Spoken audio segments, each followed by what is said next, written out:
નમસ્કાર મિત્રો, સ્થાનિક સ્વરાજ્યની ચૂંટણી એટલે કે ગ્રામ પંચાયતની ચૂંટણી એ ખૂબ મહત્વની ચૂંટણી હોય છે. જેમ અમેરિકામાં જેમ લોકો સીધા પ્રેસિડેન્ટને ચૂંટે છે, એવી રીતે સરપંચની જે છે વરણી એ ગ્રામ પંચાયતના એક એક મત દ્વારા ચૂંટાતી હોય છે. અને સભ્યો જે છે એ હું આમ સરકારની વાત કરું સ્ટેટ લેવલની, તો એક સભ્ય જે છે એનું કામ એમએલએ જેવું હોય છે કે પોતાના વિસ્તારના પ્રશ્નોને વાચા આપી અને સરપંચ સુધી એટલે કે મુખ્યમંત્રી સુધી પહોંચાડતા હોય છે. આ નાની એક રાજ્ય વ્યવસ્થા છે, પણ મહત્વ એટલું જ છે.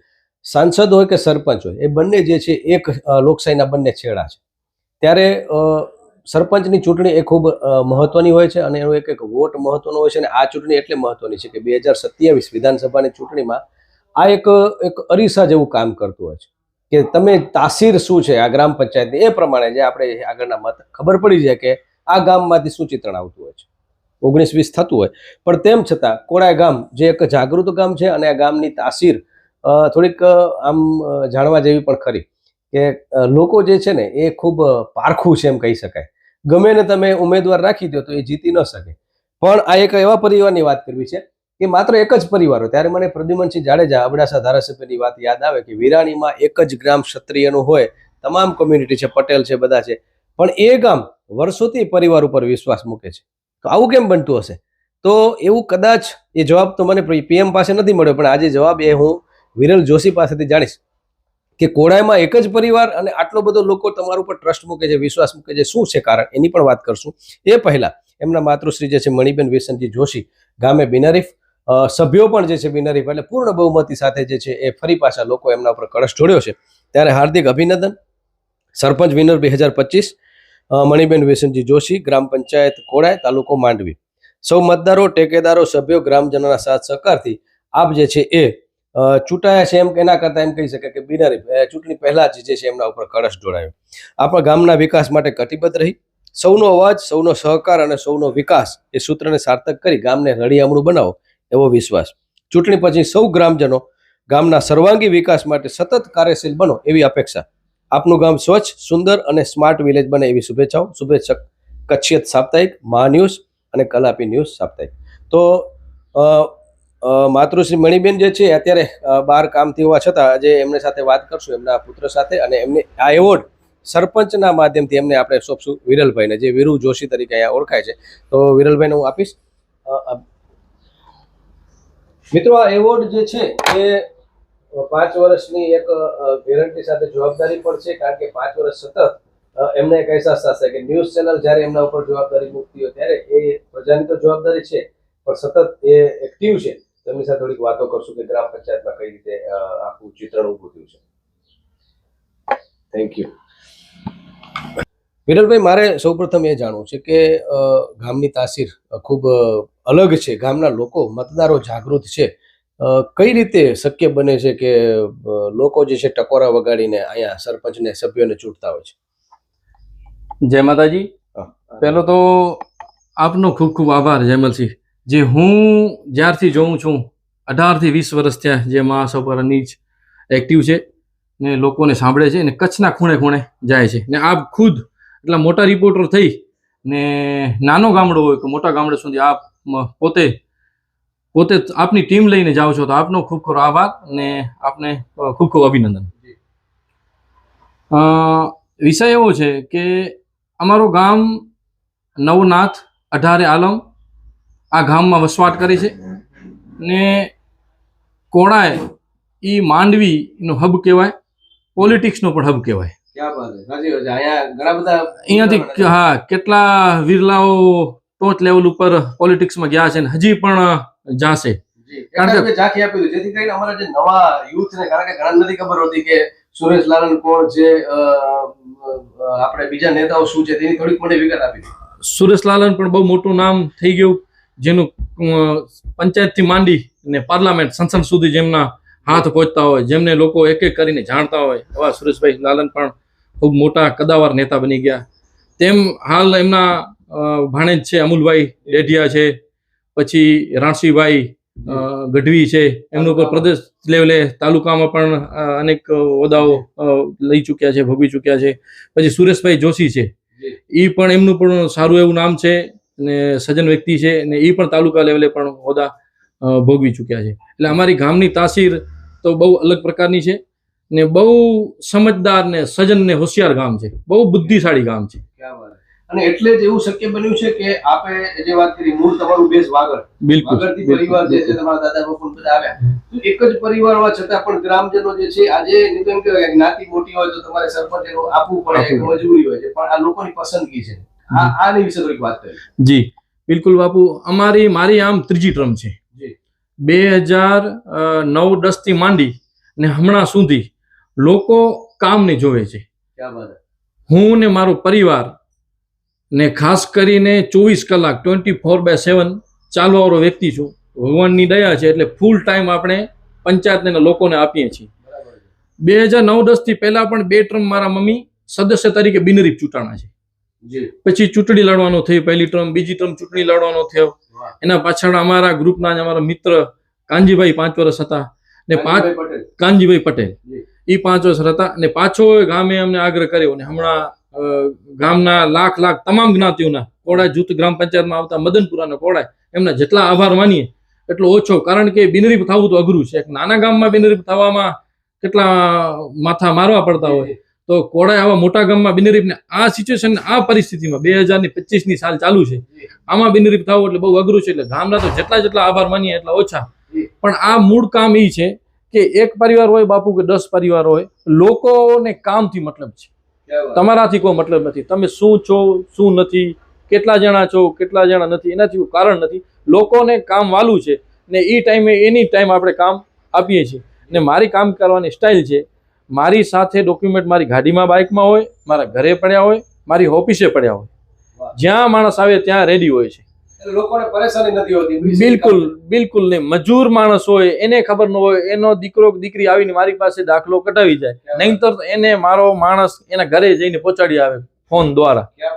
સાંજના સવારના ખેડૂત વાડી જતો હોય એ મને કોલ કરી દે કાં મેસેજ કરી દે, એના 7, 12, 8 જે કાંઈ હોય તે સાંજમાં એનો કલાક પણ ખેડૂતનો બગડો ન જોઈએ. રિટર્ન વાડીથી થાય એટલે અહીંયાથી હમણાં મારી ઓફિસ છે, પેલા વર્ષો થયા સ્ટુડિયો છે, સ્ટુડિયાથી મારા માણસ પાસેથી ડોક્યુમેન્ટ મેળવી લેવાના. વીરભાઈ, મારે એ જાણવું છે કે એક તરફ સરપંચની ચૂંટણીમાં દિગ્ગજ લોકો જે છે હાર્યા છે, એના પરિવારના સભ્યો હાર્યા છે, અને બીજી તરફ તમે જે છે એમ કીધું કે ભાઈ અમારે આ વખતે જે છે બીજાની જવાબદારી સોંપો, અને તેમ છતાં લોકોનો આગ્રહ, આ આગ્રહ કઈ રીતે અને એને વશ થવાનું કારણ શું? બસ વિષય એવું જ છે કે ગ્રામ પંચાયત છે એ અઘરામાં અઘરો ઇલેક્શન છે. અઘરામાં અઘરો જેમ ઉપર જઈએ તેમ આપણા માટે સરળ થતું જાય છે, જેમ પક્ષ લડતા હોય છે, વ્યક્તિગત સિમ્બોલ હોય છે, એટલે ચૂંટણી હોય એમાં બધા વિષય પાછા આવતા હોય છે. પણ લોકોને હું એવું કહું છું કે સાહેબ તમે 24 કલાક સમર્પિત થઈ જાઓ. 24 કલાક એમાં તમારા શોખ પણ ત્યાગવા પડે, તમે પરિવારને પણ ટાઈમ નથી આપી શકતા સદંતર. હું સાહેબ 5 વર્ષ સરપંચ નતો ને ત્યારે પણ મારી સાથે મારા મિત્રો, હું સતત મને ફોન આવતા હતા ને તો મારા મિત્રો એમ કહેતા મને કે શું ભાઈ યાર તમે છો નહીં, તમારી જવાબદારી નથી, મૂકો ને આવું બધું શું કામ તમે જવાબ આપો છો. પણ એ મારા ભાઈબંધોને પણ હું નકારી ને લોકોનો કામ કર્યો છે, એનો બધો આ બેનિફિટ છે. ખાસ કરીને વિકાસની વાત કરીએ તો ભૂતકાળમાં સારો સમય જે છે વહીવટદારનો રહ્યો, એટલે જો એમાં લોકો જાગૃત તો કામ થઈ શકે, પણ એક વહીવટદારને જેટલી સરપંચને જેટલી સંવેદના હોય એટલી સ્વાભાવિક કારણ કે ગામના ન હોય, તો એમાં કેટલો વિકાસ નોંધાયો. અને હવે પાછો તમે શરૂઆત કરી છે, અત્યારે પણ મેં જયારે ઇન્ટરવ્યુ લીધું પહેલા તો તમારા ફોન ચાલુ હતા, ગાડી લોડ કરી આવવાનો છે માલ, આ સતત વિકાસના કામો શરૂ થઈ ગયા છે. એના વિશે વાત કરજો કે 2 વર્ષ કેટલું તકલીફ પડી જાય.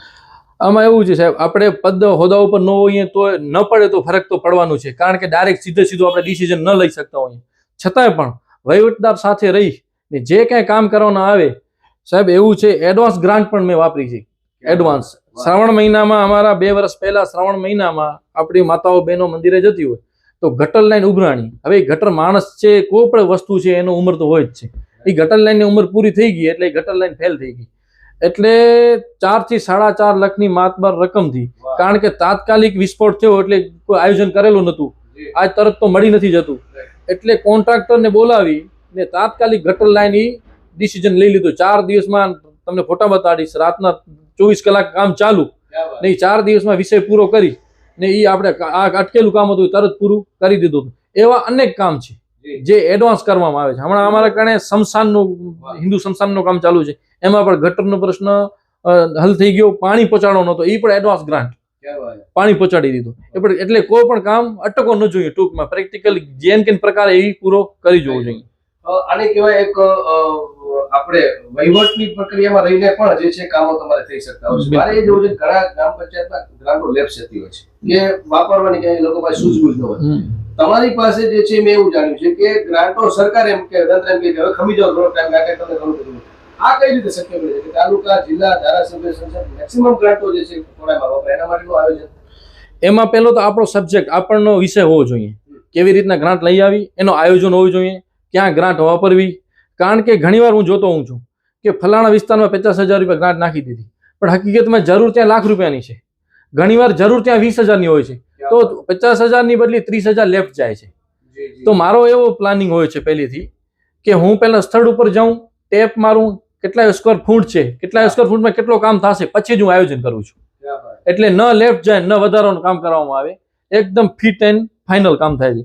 પછી તાલુકા પંચાયત છે, જિલ્લા પંચાયત છે, ને અમારા માન્ય અનિરુદ્ધભાઈ ધારાસભ્ય શ્રી છે, વિનોદભાઈ ચાવડા સંસદ સભ્ય શ્રી છે, એ લોકોને ફૂલ સંપૂર્ણપણે જ્યારે કાંઈ ફોન કરીએ કામકાજ અવિરત કાંઈ બી કામ ફાઇનલ થઈ જ જાય છે.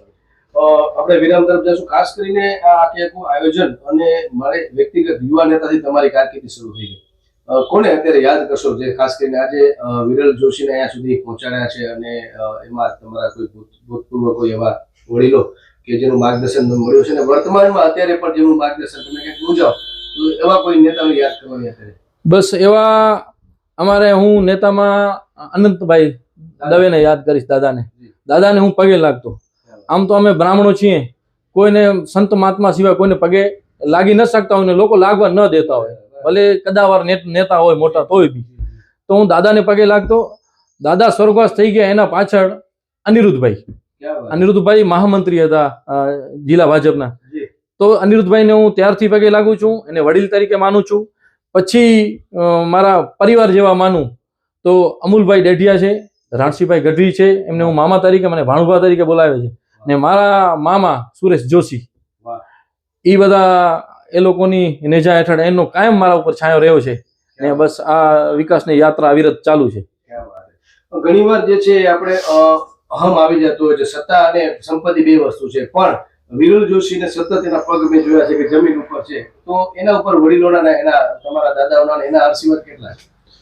ખૂબ આશીર્વાદ છે વડીલોના. જમલસિંહ બાપુ આ આશીર્વાદ હોય તો જ આ બધું આ શક્ય છે. ને આ ઉંમરમાં આટલી ભગવાનની દયા હોય એટલે ક્યાં ને ક્યાં માણસ લપસી જતો હોય છે, કાં ઉપર ચડી જતો હોય છે.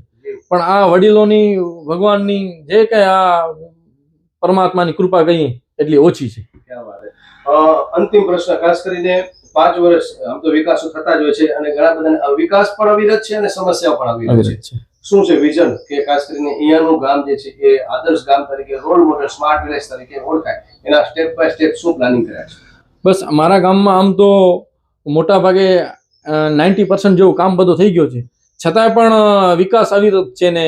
કારણ કે એક કોઈ પણ બાબત આપણે કરીએ છીએ, નામ છે એનું ક્યાં એને 100 વર્ષ પૂરા થતા હોય છે, તો એ અલગ પ્લાનિંગ.